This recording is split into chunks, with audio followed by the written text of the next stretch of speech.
Hello friends, welcome back to active mind. तो friends देखिए, आज हम यहाँ पे जो एमसीक्यूज करने वाले हैं वो रहेगा हमारे आवर इन्वायरमेंट से रिलेटेड। तो देखिए फ्रेंड्स, ये टॉपिक जो है मैंने आपको नोट्स वगैरह इसे नहीं करवाया है। ये वैसे भी मतलब इजी टॉपिक है, लेकिन ऐसा भी नहीं है कि हम छोड़ देंगे, क्योंकि ये हमारे सिलेबस में मेंशन है तो ये हमको करना पड़ेगा। और मैं आपको बता दूं कि हमारे एनवीएस में भी यहाँ से क्वेश्चन आया हुआ था। एक तो आया था हमारा जो मतलब हम पढ़ते हैं ना 10% ला, एक यहाँ से आया था और एक क्वेश्चन आया था हमारा ओजोन से रिलेटेड। तो फ्रेंड्स ऐसा नहीं है, आप इसको छोड़ के नहीं जा सकते हैं। अगर हमारे सिलेबस में है तो ये करना ही पड़ेगा। तो चलिए, इसको क्वेश्चन के माध्यम से मैं आपको सब कुछ अच्छे से एक्सप्लेन कर दूंगी, आप बस देखते जाइए। क्योंकि फ्रेंड्स अब इतना टाइम तो हमारे पास बचा नहीं है, तो क्वेश्चन प्रैक्टिस कर लेते हैं। वैसे भी हमारा सिलेबस कंप्लीट हो गया है, बस एक चैप्टर रह रहा, वो भी मैं जल्दी ही करा दूंगी। अब देखिए यहाँ पे friends, which of the following is an artificial ecosystem. यहाँ पे हमको बताना है कि इनमें से कौन सा आर्टिफिशियल इकोसिस्टम है। तो फ्रेंड देखिए, सबसे पहले अगर हम इकोसिस्टम का टाइप देखें तो वहाँ पे हमारा दो टाइप का इकोसिस्टम होता है। एक होता है हमारा नेचुरल, एक होता है आर्टिफिशियल। और अगर नेचुरल में हम देखें तो नेचुरल में भी एक होता है हमारा टेरेस्ट्रियल और एक होता है एक्वेटिक। एक्वेटिक में हमारा मेराइन और फ्रेश वाटर एक्वेटिक इकोसिस्टम हो जाता है, और टेरेस्ट्रियल में हमारा ग्रास लैंड, फॉरेस्ट, डेजर्ट ये सब आ जाते हैं। और हमारा जो आर्टिफिशियल होता है उसमें एग्रीकल्चर, एक्वेरियम, पोल्ट्री फार्म, जू ये सब आ जाते हैं हमारे आर्टिफिशियल इकोसिस्टम में। तो फ्रेंड देखिए, जो हमारा एक्वेरियम होता है उसको हम इनकम्प्लीट आर्टिफिशियल इकोसिस्टम बोलते हैं, ये भी आप याद रखना। तो अब देखिए यहाँ पे जो हमारा आर्टिफिशियल यहाँ पे हमसे पूछा जा रहा है, तो यहाँ पे pond, crop field, lake, forest. तो फ्रेंड्स यहाँ पे क्रॉप फील्ड जो है हमारा ये हो जाता है आर्टिफिशियल। अगर मतलब देखिए, आर्टिफिशियल मीन्स क्या होता है, कृत्रिम यानी मैन मेड, जिसको मनुष्यों ने खुद बनाया है। तो पॉन्ड तो हमने बनाया नहीं है, लेक भी हम नहीं बनाए हैं, फॉरेस्ट भी हम नहीं बनाए हैं। हम क्या बनाते हैं, क्रॉप फील्ड यानी फसल क्षेत्र। उसमें हम जुताई करते हैं, बीज बोते हैं, पौधे उगाते हैं, धान लगाते हैं, गेहूं लगाते हैं, मतलब विभिन्न प्रकार की फसलें उगाते हैं। तो ये हमारा क्या हो गया, ये मतलब मैन मेड बना है। तो ये हम क्या बोल देंगे इसको, आर्टिफिशियल। ऐसे भी आप इसको निकाल सकते हैं। ये बहुत ही इजी क्वेश्चन था, फिर भी मैंने आपको बता दिया कि हाँ ये इसका टाइप है, इस तरह से होता है। अब देखिए यहाँ पे सेकेंड क्वेश्चन हमारा, in a food chain the third trophic level is always occupied. तो यहाँ पे हमको बताना है जो हमारे फूड चेन में थर्ड ट्रॉपिक लेवल होता है उस पर कौन पाया जाता है, कार्निवोर, हर्बीवोर, डीकम्पोजर्स, प्रोड्यूसर। तो देखिए फ्रेंड्स, जो हमारा प्रोड्यूसर होता है वो हमारे ट्रॉपिक लेवल में सबसे नीचे पाया जाता है। यानी हम बोल सकते हैं कि फर्स्ट ट्रॉपिक लेवल पे हमारा कौन पाया जाता है, ग्रीन प्लांट, या फिर जिसको हम प्रोड्यूसर बोल देते हैं। अब देखिए यहाँ पे अगर मैं आपसे बात करूं डीकम्पोजर की, तो फ्रेंड्स याद रखना, जो ये डीकम्पोजर होते हैं ये हमारे ट्रॉपिक लेवल में नहीं आता। जी हाँ, जो हमारा ये डीकम्पोजर होते हैं ये मतलब हमारे ट्रॉपिक लेवल में इनकी काउंटिंग नहीं होती। इसको आप याद रखना। हमारे ट्रॉपिक लेवल में कौन कौन होता है, सबसे पहले हम देखते हैं फर्स्ट ट्रॉपिक लेवल, जिसको हम बोल देते हैं कि मतलब इस पे प्रोड्यूसर होते हैं यानी ग्रीन प्लांट। उसके बाद आता है हमारा सेकेंड ट्रॉपिक लेवल, और सेकेंड ट्रॉपिक लेवल पे आता है हमारा हर्बीवोर, थर्ड ट्रॉपिक लेवल पे कार्निवोर, फोर्थ ट्रॉपिक लेवल पे सेकेंडरी कार्निवोर। इस तरह से हम प्राइमरी सेकेंडरी भी कर देते हैं उसमें। और जो हमारा फिफ्थ ट्रॉपिक लेवल होता है उसको हम बोल देते हैं कि उस पर पाए जाते हैं हमारे मतलब टॉप प्रीडेटर, या फिर उसी को हम बोल देते हैं एपेक्स प्रीडेटर। तो इसको आप याद रखना। तो देखिए फ्रेंड्स, यहाँ पे पूछा जा रहा है थर्ड ट्रॉपिक लेवल पे, तो थर्ड ट्रॉपिक लेवल पे कौन पाया जाता है, तो फर्स्ट पे हमारे ग्रीन प्लांट हैं, सेकंड पे हर्बीवोर हैं, तो थर्ड पे कौन आएगा, कार्निवोर। तो याद रखना, फर्स्ट पे कौन है, ग्रीन प्लांट, सेकेंड पे कौन है, हर्बीवोर, थर्ड पे कौन आ जाएंगे, कार्निवोर। और हमारा जो टॉप में आ जाएंगे हमारे टॉप प्रीडेटर यानी एपेक्स प्रीडेटर। तो इसको भी आप याद रखना। तो यहाँ पे हमारा राइट आंसर क्या हो जाएगा, कार्निवोर। क्या हो जाएगा फ्रेंड्स यहाँ पे, कार्निवोर। तो इसको आप याद रखना। देखिए नेक्स्ट क्वेश्चन यहाँ पे, एन इकोसिस्टम इंक्लूड, एक इकोसिस्टम में यहाँ पे क्या क्या होता है, ऑल लिविंग ऑर्गेनिज्म, यानी यहाँ पे केवल ऑर्गेनिज्म होते हैं जो कि लिविंग रहते हैं, नॉन लिविंग ऑर्गेनिज्म यानी जितने भी नॉन लिविंग ऑब्जेक्ट होते हैं वो रहते हैं, both living organism and non living object, sometimes living organism and sometimes non living object. तो देखिए फ्रेंड्स, यहाँ पे मैं आपको बताऊं, जब आप देखेंगे जो हमारा इकोसिस्टम का कंपोनेंट होता है, तो यहाँ पे आपसे क्या पूछा जा रहा है, इकोसिस्टम का कंपोनेंट। तो इकोसिस्टम के कंपोनेंट में आप देखेंगे यहाँ पे दो, एक होता है हमारा एबायोटिक, एक होता है बायोटिक। तो फ्रेंड्स जो हमारा एबायोटिक होता है इसमें दो तरह के होते हैं, एक होता है हमारा क्लाइमेटिक, एक होता है इडैफिक। और और जो हमारा बायोटिक होता है इसमें तो हमारा प्रोड्यूसर, कंज्यूमर, डीकम्पोजर ये सब आ जाते हैं। यानी बायोटिक कंपोनेंट में कौन कौन से आएंगे? जो लिविंग होंगे, यानी प्रोड्यूसर, कंज्यूमर, डीकम्पोजर। और कंज्यूमर में भी primary consumer, secondary consumer, tertiary consumer and quaternary consumer ये जो है यहाँ पे आ जाते हैं। तो फ्रेंड्स हमारा जो ये जो एबायोटिक कंपोनेंट है इसमें एक हमारा क्लाइमेट एबायोटिक कंपोनेंट है, एक है हमारा इडैफिक। इडैफिक अगर वर्ड आप सुनो तो आपके दिमाग में आना चाहिए सॉइल, यानी कुछ ना कुछ ये सॉइल से रिलेटेड है। तो फ्रेंड्स इडैफिक में क्या क्या आ जाता है यहाँ पे? सॉइल, पीएच, मिनरल्स, टोपोग्राफी, तो इसको भी आप याद रखना। और जो हमारा एबायोटिक कंपोनेंट में क्लाइमेटिक एबायोटिक कंपोनेंट है वो होता है हमारा जैसे रेन, लाइट, वाइंड, टेम्परेचर, ये सब हमारे हो जाते हैं क्लाइमेटिक एबायोटिक कंपोनेंट। वैसे भी ये बहुत इजी है, आप ऐसे भी समझ जाएंगे। सॉइल जो होता है हमारा इसमें कोई लिविंग जैसा कुछ है नहीं, ये तो निर्जीव है, ये बोल सकते हैं। रेन, लाइट, वाइंड, टेम्परेचर ये सब क्या है? सब कुछ जो है नॉन लिविंग है।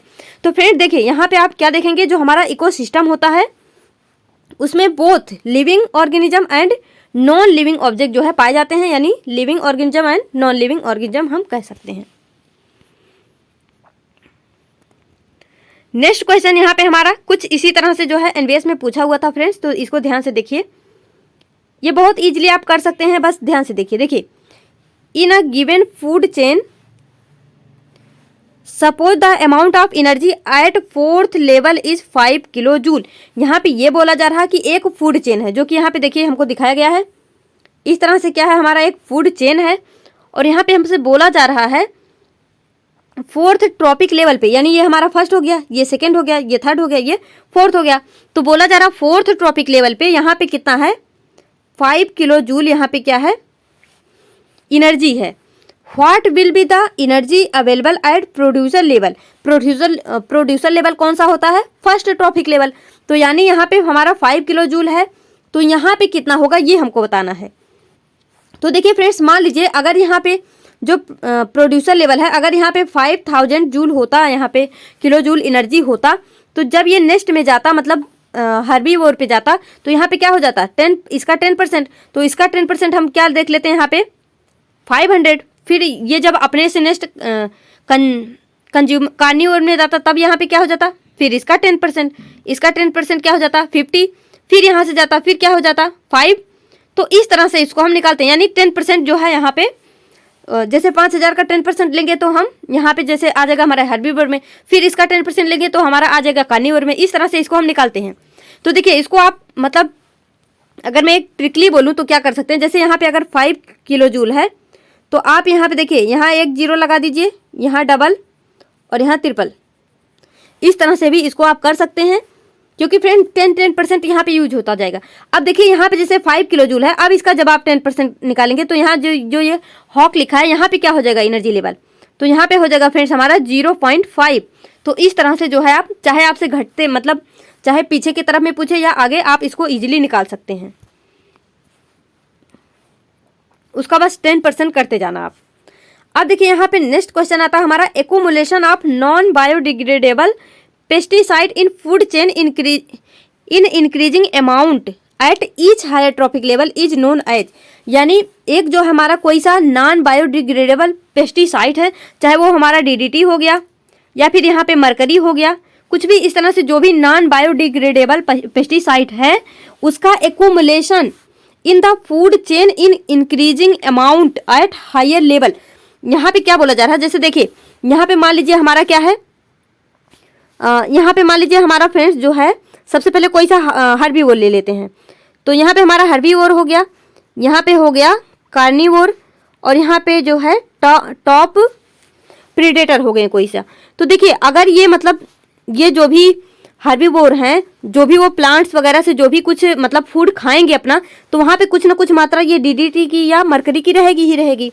तो फिर देखिए जो यहाँ पे हमारे कार्निवोर हैं वो हर्बीवोर को खाएंगे, तो जो ऐसा तो है नहीं कि कार्निवोर जो है वो केवल, देखिए कार्निवोर में हमारा मान लीजिए कि कोई सा हम यहाँ पे लोमड़ी ले लेते हैं, यानी फॉक्स ले लेते हैं। तो अगर वो हर्बीवोर को खाएगा तो उसको बस एक एक खरगोश खा के उसका पेट नहीं भरेगा, वो तो 2-3-4 खरगोश खाएगा। तो जो थोड़ा थोड़ा मात्रा उनके अंदर में डीडीटी की या एचजी की गई है, तो यहाँ पे क्या हो जाएगा फ्रेंड्स, इनके अंदर तो वो चारों मतलब खरगोश का वो मतलब मात्रा जाएगा ना। फिर जब इस मतलब कार्निवोर को जो टॉप प्रीडेटर हम वो जब खाएंगे तो ये भी मतलब इसको और ज़्यादा मात्रा में खाएंगे, तो यहाँ पे इनके अंदर और भी इसकी मतलब मात्रा बढ़ जाएगी। तो इस तरह से ये जो मतलब नॉन बायोडिग्रेडेबल पेस्टिसाइड है इसकी मात्रा जो इस टॉपिक लेवल पे बढ़ती जाती है, इसको हम क्या बोल देते हैं, इसको एक टर्म देते हैं हम, उसको उस नाम को देते हैं बायोमैग्निफिकेशन। इसको क्या बोलते हैं, बायोमैग्निफिकेशन, यानी accumulation of non biodegradable pesticide in a food chain in increasing amount at higher trophic level. तो इसको हम क्या बोल देते हैं, बायोमैग्निफिकेशन। इसको आप याद रखना। अब देखिए यहाँ पे नेक्स्ट क्वेश्चन आता है हमारा, depletion of ozone is mainly due to, यानी जो ओजोन डिप्लीशन होता है वो किसकी वजह से होता है, chlorofluorocarbon compound, carbon monoxide, methane, pesticide. तो फ्रेंड्स ये आप सबको पता होगा, जो यहाँ पे ओजोन डिप्लेटिंग सब्सटेंस होते हैं, ओजोन डिप्लेटिंग कंपाउंड होते हैं, यानी जिसको हम ओसीडी बोल देते हैं, वो क्या होते हैं हमारे क्लोरोफ्लोरोकार्बन, CFCs ऐसे हम बोलते हैं ना, यही होते हैं। नेक्स्ट क्वेश्चन हमारा, organism that synthesize carbohydrate from inorganic compound using radiant energy. Radiant energy क्या है, यानी सनलाइट, आर कॉल्ड, यानी इनको हम क्या बोलते हैं, डीकम्पोजर, प्रोड्यूसर, हर्बीवोर, कार्निवोर। तो फ्रेंड्स हम सबको पता है रेडिएंट एनर्जी से अपना भोजन कौन बनाते हैं इनऑर्गेनिक कंपाउंड से, तो वो होते हैं हमारे प्रोड्यूसर। तो इसको भी आप याद रखना।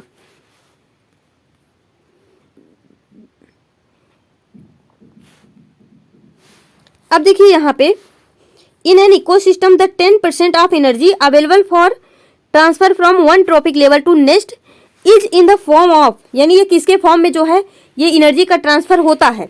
तो अभी हमने यहाँ पे देखा, जो हमारे मतलब प्रोड्यूसर थे उनको हर्बीवोर क्या किए, उसको खा लिए। फिर इन हर्बीवोर को कौन खाया, कार्निवोर। फिर इनको कौन खाया, टॉप प्रीडेटर। तो यहाँ पे क्या हो गया, ये मतलब खाते जा रहे हैं। तो यहाँ पे जब ये इसको खा रहा तो कौन सी एनर्जी बनेगी, केमिकल एनर्जी। तो यहाँ पे क्या हो जाएगा, यहाँ पे जो 10% एनर्जी जो फ्रेंड्स यहाँ पे ईच ट्रॉपिक लेवल पे बढ़ती जा रही है, मतलब ट्रांसफर होती जा रही है, वो किसके फॉर्म में हो रही, केमिकल एनर्जी के फॉर्म में।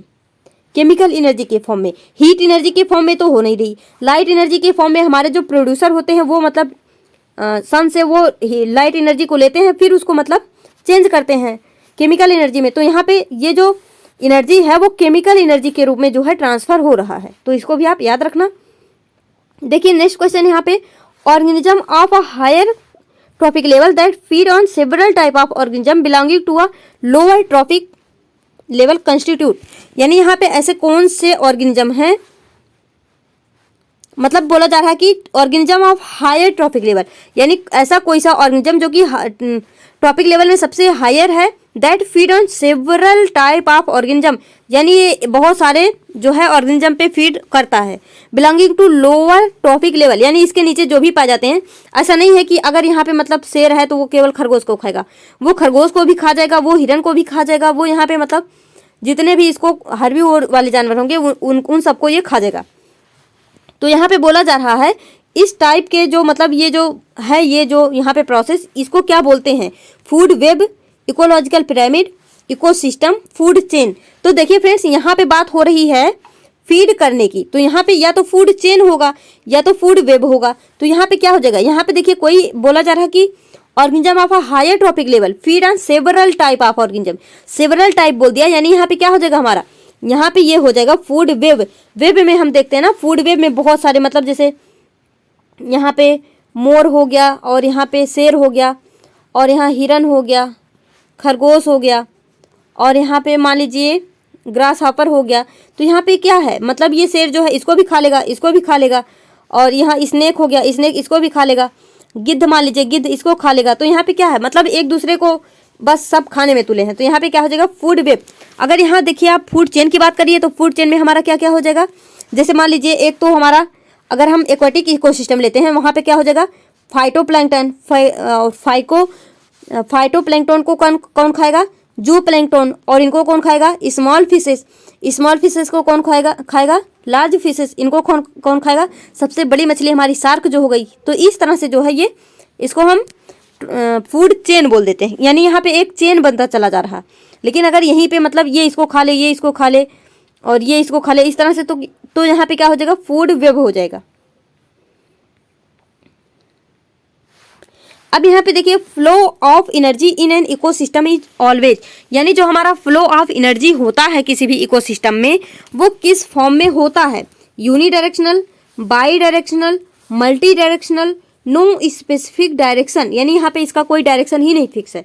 तो देखिए फ्रेंड जो फ्लो ऑफ एनर्जी होता है अभी हमने देखा था वो मतलब प्रोड्यूसर से कहाँ पे गया था, हर्बीवोर, हर्बीवोर से कार्निवोर, कार्निवोर से टॉप प्रेडेटर। तो यहाँ पे क्या है, ये मतलब इस साइड ऐसे बढ़ता जा रहा है, यानी ये क्या हो गया, यूनी डायरेक्शनल। क्या हो गया, यूनी डायरेक्शनल। तो इसको आप याद रखना।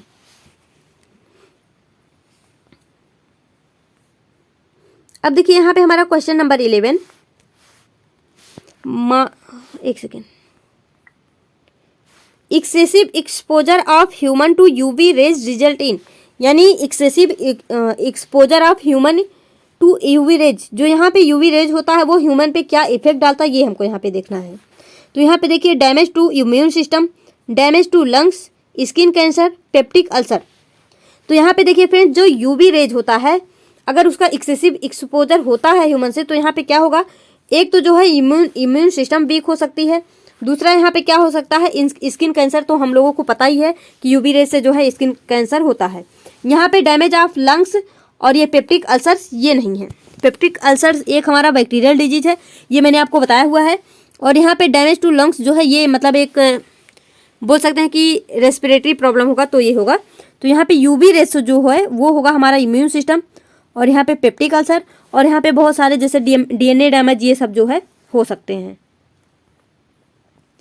नेक्स्ट क्वेश्चन है यहाँ पे हमारा, in the following group of materials which group contain only non biodegradable item, यानी यहाँ पे हमको ये बताना है कि कौन सा ग्रुप है फर्स्ट सेकेंड थर्ड फोर्थ में से जो कि नॉन बायोडिग्रेडेबल आइटम है।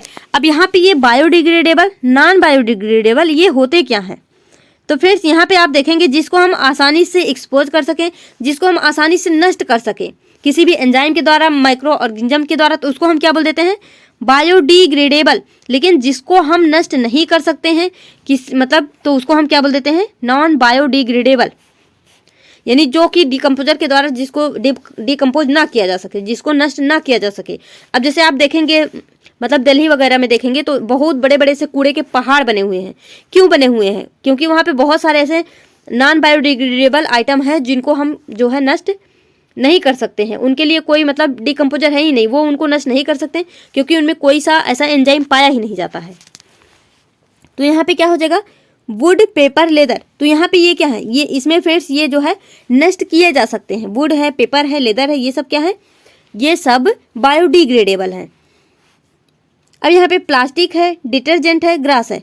अब यहाँ पे ये डिटर्जेंट और प्लास्टिक तो है लेकिन यहाँ पे ग्रास नहीं है, तो हमको तो नॉन बायोडिग्रेडेबल का ग्रुप ढूंढना है, तो ये तो होगा नहीं क्योंकि यहाँ पे ग्रास आ गया। प्लास्टिक है, बेकेलाइट है, डीडीटी है, और यहाँ पे देखिए फ्रेंड्स पॉलीथीन है, डिटर्जेंट है, पीवीसी है। तो यहाँ पे आप देखेंगे तो यहाँ पे क्या हो जाएगा, सेकेंड हो जाएगा और फोर्थ।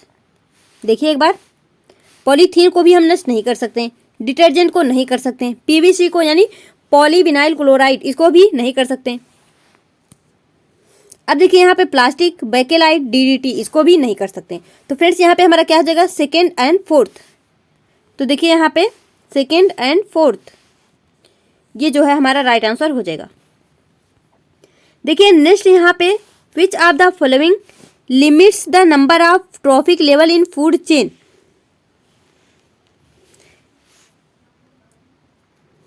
यानी यहाँ पे किसकी वजह से जो है क्या बोल सकते हैं, पोषी स्तरों की संख्या को सीमित करता है। अच्छा, यहाँ पे मतलब किसके वजह से जो है संख्या कम होती जाती है ये बोल सकते हैं। तो यहाँ पे देखिए, decrease in energy at higher trophic level, sufficient food supply, polluted air and water. तो यहाँ पे क्या रीजन हो सकता है जिसके वजह से ट्रॉफिक लेवल जो है फूड चेन में वो कम होता जाता है, डिक्रीज होता जाता है। तो फ्रेंड देखिए यहाँ पे सफिशिएंट फूड सप्लाई, अगर सफिशिएंट फूड सप्लाई होगा तो यहाँ पे तो ऐसा कुछ होगा नहीं कि संख्या कम हो जाए। तो यहाँ पे हम क्या बोल सकते हैं, decrease in energy at higher trophic level, यानी जैसे जैसे हम ऊपर जाते जाएंगे ट्रॉफिक लेवल में यहाँ पे एनर्जी जो है वो डिक्रीज होती जाती है, इस वजह से जो है यहाँ पे नंबर जो है वो लिमिट होता जाता है, डिक्रीज होता जाता है। तो इसको आप याद रखना। देखिए नेक्स्ट क्वेश्चन है यहाँ पे, which of the statement is incorrect, यहाँ पे हमको क्या बतानी है, इनकरेक्ट स्टेटमेंट बताना है। देखिए, all green plant and blue green algae are producer, green plant get their food from organic compound, producer prepare their own food from inorganic compound, plant convert solar energy into chemical energy. तो देखिए friends, ये मैंने अभी आपको बताया, जो हमारे plant होते हैं वो सोलर एनर्जी को, यानी सन से जो है वो रेडिएंट एनर्जी लेते हैं, यानी सोलर एनर्जी लेते हैं, फिर उसको फूड के रूप में चेंज करते हैं, यानी केमिकल एनर्जी के रूप में चेंज कर देते हैं। अब यहाँ पे देखिए, producer prepare their own food from inorganic compound, ये भी बिल्कुल सही है। लेकिन यहाँ पे जो green plant get their food from organic compound, ये जो है फ्रेंड्स, ये हमारा रॉन्ग हो जाएगा। यहाँ पे ऑर्गेनिक नहीं इनऑर्गेनिक होता है, तो इसको आप याद रखना। यहाँ पे क्या हो जाएगा, green plant get their food from organic compound, ये हमारा क्या है, इनकरेक्ट है। नेक्स्ट क्वेश्चन यहाँ पे आता हमारा, which group of organism is not constituent of food chain, यानी फूड चेन का यहाँ पे कौन सा ऑर्गेनिज्म घटक नहीं है, उसका कंस्टिट्यूएंट नहीं है। Grass, lion, rabbit, wolf, wolf यानी भेड़िया, और यहाँ पे plankton, man, fish, grasshopper, wolf, grass, snake, tiger, frog, snake, eagle, grasshopper and grass.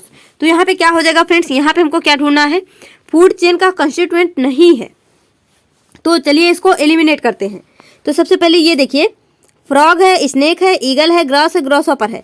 तो यहाँ पे ग्रास जो है, ये ग्रास हॉपर इसको खा लेगा, और यहाँ पे ग्रास हॉपर जो है, ग्रास हॉपर ग्रास को खा लेगा, और ग्रास हॉपर को यहाँ पे कौन खा लेगा, फ्रॉग खा लेगा, और फ्रॉग को खाने वाला यहाँ पे स्नेक है, और स्नेक को कौन खा लेगा, ईगल खा लेगा। इस तरह से ये हमारा फूड चेन जो है इसमें जो है कंप्लीट हो रहा।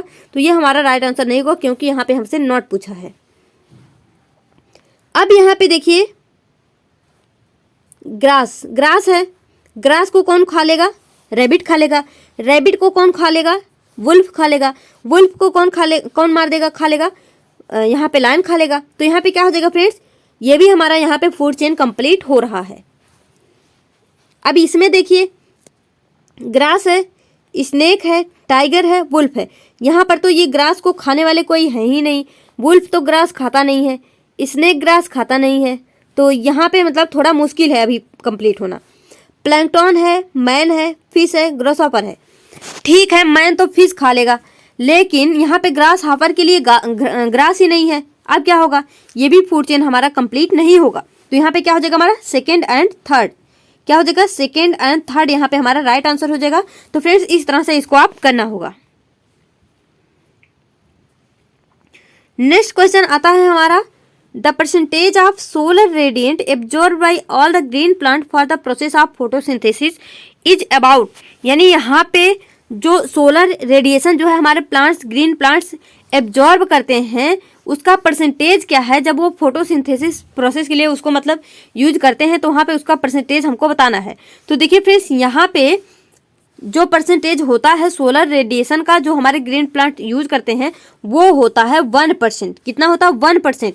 यहाँ पे आप 10% से कंफ्यूज मत होना, वो हमारे टॉपिक लेवल में चलता है, लेकिन यहाँ पे ये क्या होता है, ये होता है हमारा 1%। तो इसको आप याद रख लेना अच्छे से।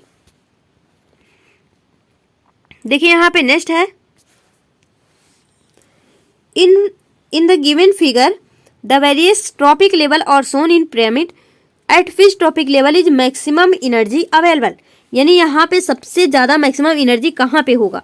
तो अभी हमको पता चला, अगर यहाँ पे मान लीजिए 15,000 है, 15,000 जूल है, तो यहाँ पे इसका 10% हो जाएगा, 1500 जूल हो जाएगा। यहाँ पे जो है फ्रेंड्स 150 जूल हो जाएगा, फिर यहाँ पे 15 जूल हो जाएगा।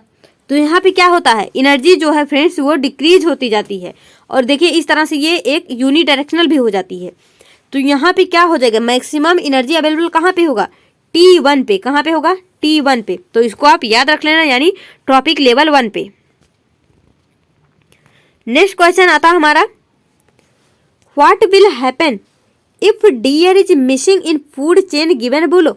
अगर यहाँ पे बोला जा रहा है कि अगर डियर मिसिंग हो जाए फूड चेन से तो क्या होगा, और यहाँ पे हमारा फूड चेन क्या दिया हुआ है, ग्रास, डियर और टाइगर। यहाँ पे ग्रास है, डियर है, टाइगर है, यानी ग्रास को खाने वाला यहाँ पे डियर है और डियर को खाने वाला कौन है, टाइगर है। तो यहाँ पे देखिए friends, population of tiger increase.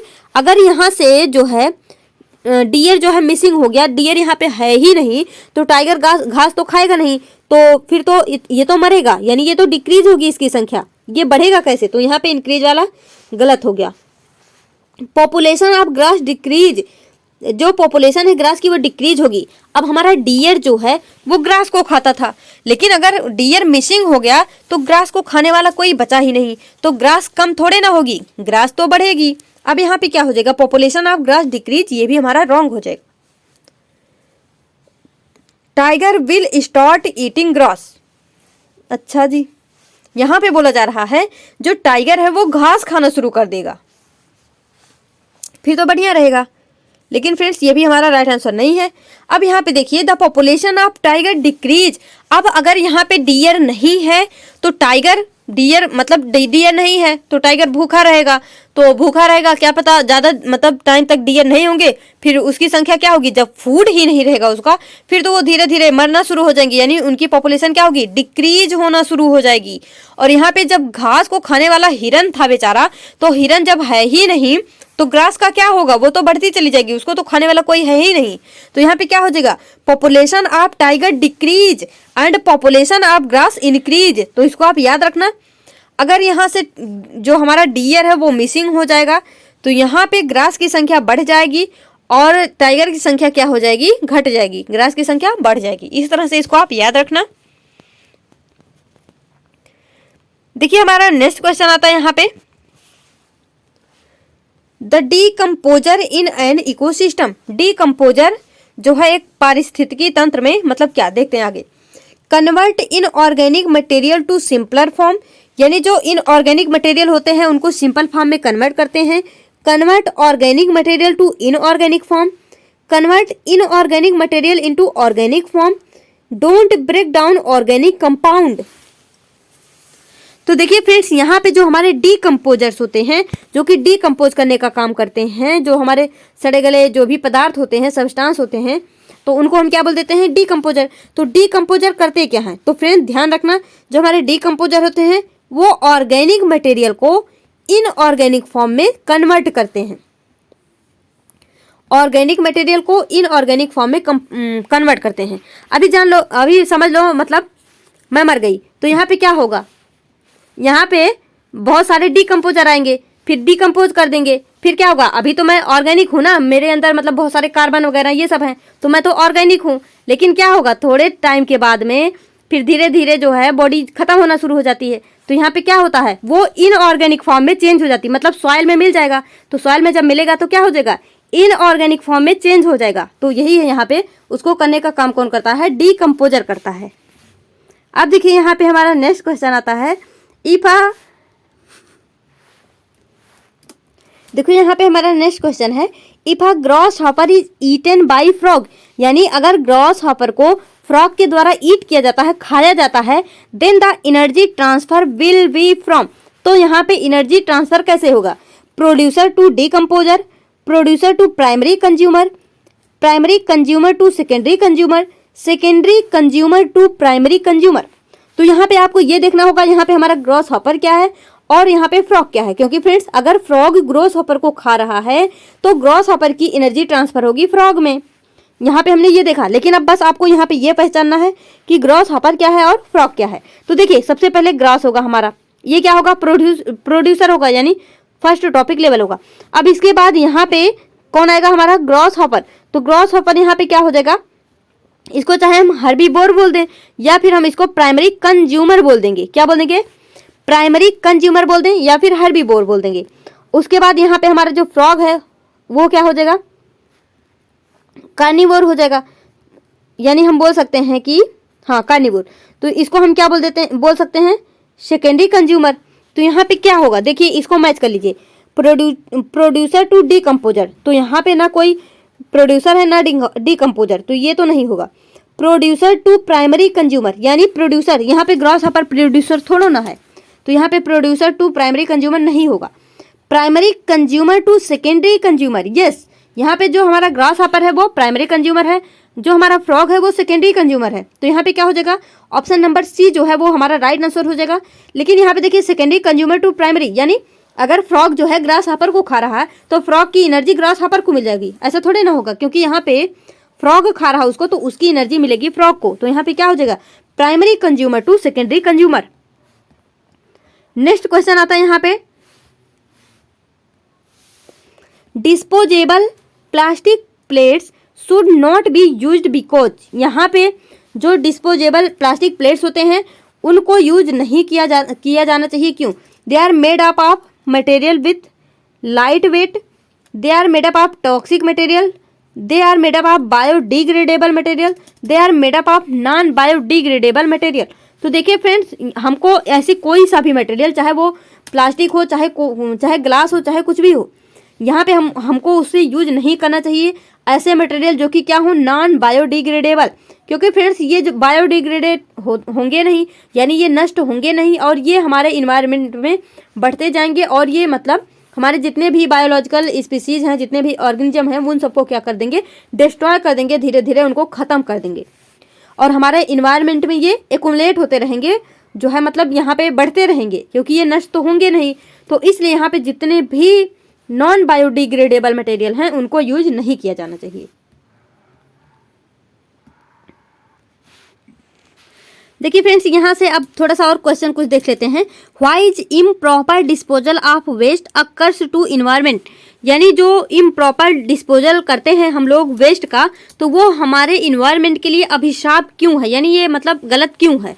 Improper waste disposal is a curse to environment since it pollute the air, ये हमारे एयर्स को पोल्यूट करते हैं, वाटर को पोल्यूट करते हैं, सॉइल को पोल्यूट करते हैं, as well as adverse impact on living beings, यानी ये जो जितने भी लिविंग बींग्स होते हैं उनमें अपना उल्टा प्रभाव दिखाते हैं।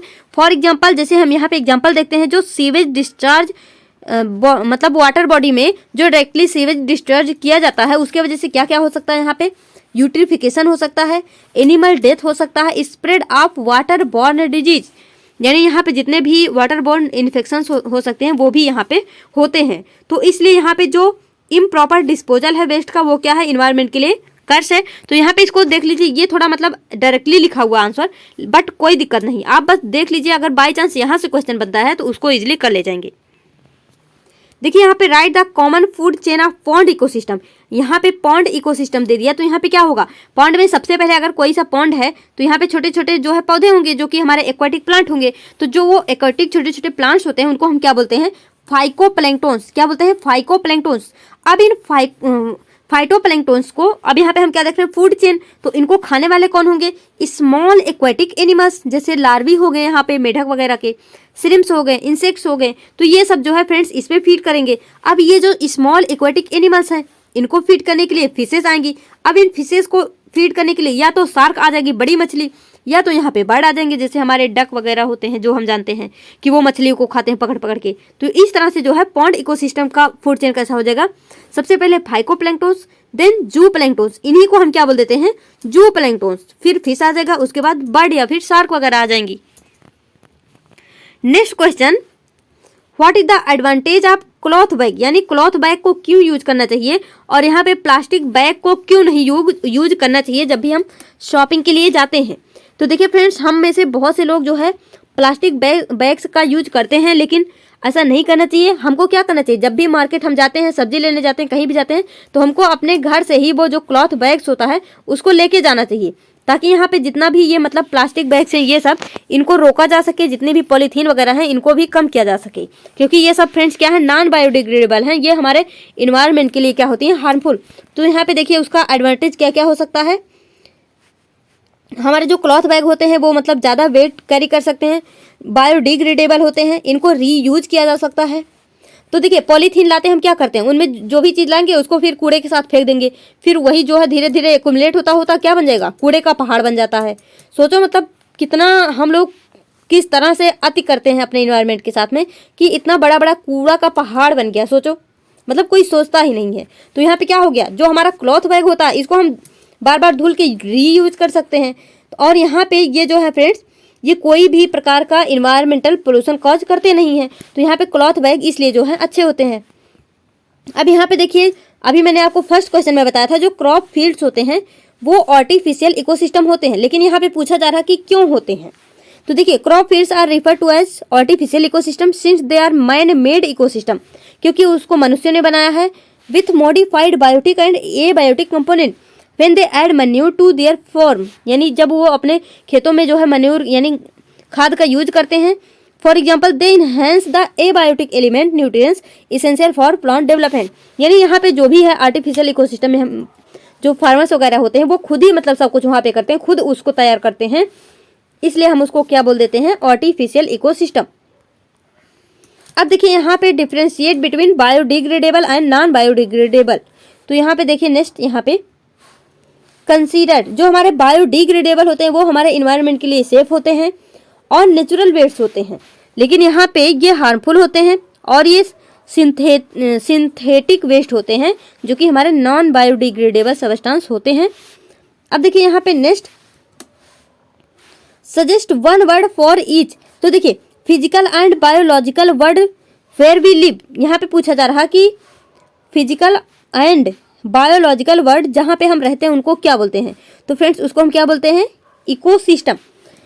अब देखिए each level of food chain where transfer of energy take place, जहाँ पे मतलब फूड चेन जहाँ पे एनर्जी टेक प्लेस होता है, जहाँ पे एनर्जी का ट्रांसफर होता है उसको क्या बोल देते हैं हम, ट्रॉपिक लेवल। तो ये सब अभी हम पढ़ ही चुके हैं।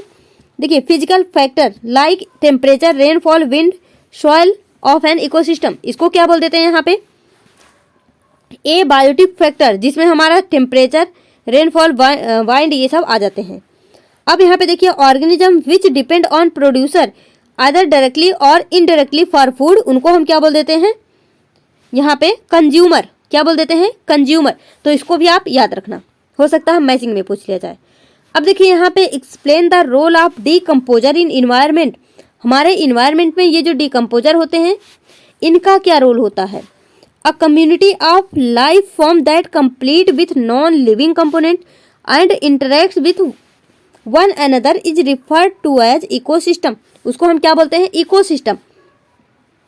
अब यहाँ पे जो सेप्रोफाइट्स होते हैं जैसे यहाँ पे फंगस और बैक्टीरिया आर डीकम्पोजर, इन्हीं को हम क्या बोलते हैं, decomposer. They feed on dead and decaying organism substance directly, ये क्या करते हैं, डेड और डिकेइंग, डेड मीन्स मरा हुआ, डिकेइंग मीन्स सड़ा हुआ, तो उसमें जो है ये फीड ऑन करते हैं। Decomposer are important for ecology because they help recycle nutrients so that plant may utilize them again. तो यहाँ पे डीकम्पोजर क्या करते हैं, ये हमारे इन्वायरमेंट के लिए अच्छे होते हैं, जितने भी मतलब ये क्या करते हैं, रिसाइकलिंग में जो है यूज करते हैं, उनको जो है नष्ट कर देते हैं अपने एंजाइम के द्वारा। लेकिन फ्रेंड्स यहाँ पे मतलब गलत बात ये है कि ये जो हमारे डीकम्पोजर होते हैं ये नॉन बायोडिग्रेडेबल सब्सटेंस को डिग्रेड नहीं कर सकते हैं। क्यों, क्योंकि यहाँ पे मतलब उनके लिए इनके अंदर में कोई भी एंजाइम नहीं पाया जाता।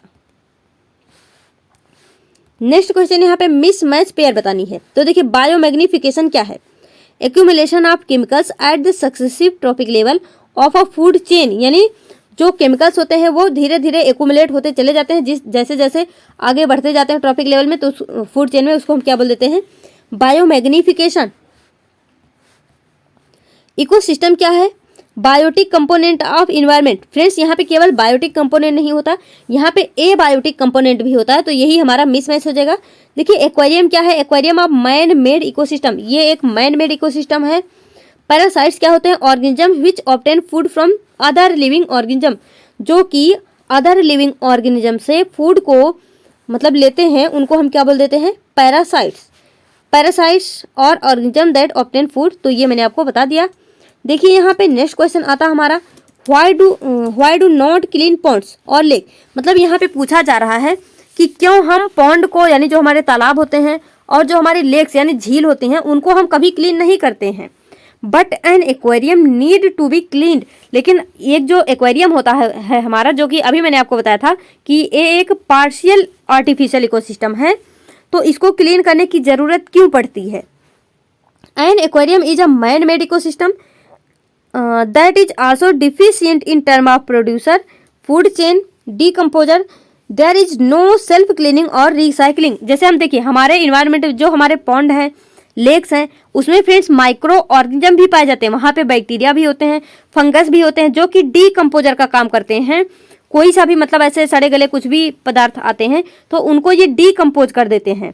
लेकिन जो मतलब ये हमारा एक्वेरियम होता है वो तो हम लोग खुद ही बनाए हैं। तो अगर हम खुद बनाए हैं तो वहाँ पे देखिए क्या बोला जा रहा है कि यहाँ पे प्रोड्यूसर की भी कमी होती है, फूड चेन भी उतना अच्छा नहीं होता और डीकम्पोजर्स भी वहाँ पे नहीं होते।